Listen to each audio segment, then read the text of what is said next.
આપણને ઘણી વખત એક વિચાર આવે કે નસીબ મોટું કે મહેનત મોટી. વર્ષોથી યુગોથી એક ને એક વાત હાલતી જ આવે છે કે નસીબ મોટું કે મહેનત મોટી. તો કવિ દુલાભાઈ કાગ એક દુહો લખે છે.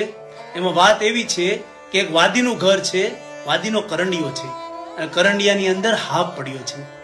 કરંડિયામાં સાપ છે અને બહારથી ભૂખ્યો ઉંદર ખાવાની શોધમાં, એ ભોજનની શોધમાં આમથી તેમ વલખા મારતો હોય અને એવામાં એને આ કરંડિયો દેખાય.